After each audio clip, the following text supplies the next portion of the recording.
J'ai une très bonne nouvelle pour toi. Si c'est à 1 an de ton départ en retraite que tu commences à préparer ta retraite, eh bien, ça ne va pas cuire. Non, ça ne cuira pas. Tu vas préparer ça dans n'importe quelle marmite, dans n'importe quelle sauce, avec n'importe quel genre de chaudron. Ça ne va pas cuire. Parce que ce n'est pas à 1 an de ton départ en retraite que tu commences à préparer ta retraite. Non. Tu vas tellement être stressé que ce n'est même pas sûr que tu arriveras même à partir à la retraite. Ou alors que tu pourras même vivre durant les 5 prochaines années qui suivent ta retraite. La retraite se prépare dès le premier jour où on commence à travailler. D'ailleurs, même, tu veux dire, dès que tu as l'âge de la majorité, dès que tu as 18 ans, tu commences à préparer ton futur, tu commences à préparer ta retraite.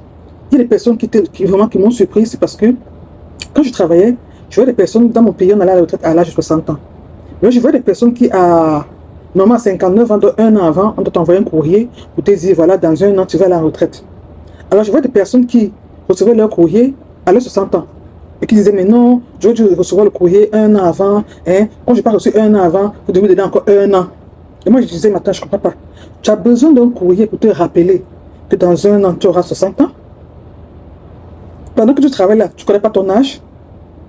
Ou tu te dis que, bon, ok, l'âge avance comme ça, là, c'est quand on te dit, bam, tu as 59 ans, que tu vas dire, oh, dans 1 an, je vais aller à la retraite. Et là, tu as commencé donc à te battre.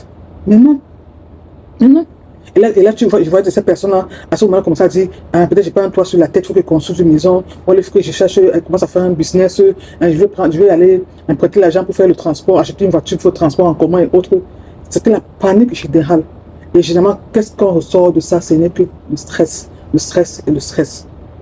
Est-ce que je suis en train de dire qu'à 60 ans, on ne peut pas te lancer dans l'entrepreneuriat? Non, pas du tout. Je vais parler de l'exemple de Marie qui a commencé l'entrepreneuriat à 70 ans. Ok? Ce que je veux faire comprendre, c'est que n'attendez pas. Ne remettez pas à demain ce que vous pouvez faire aujourd'hui.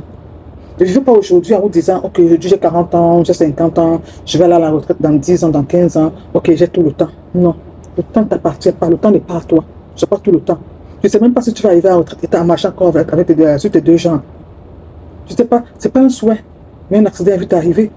On a des collègues qui ont fait des accidents de travail, non? Ce n'est pas un souhait, mais ça peut arriver. Alors, tu vas rester là à attendre encore 1000 ans avant de te décider à faire quelque chose de ta vie, à essayer de voir ce que tu veux préparer pour ta retraite, pour ton avenir.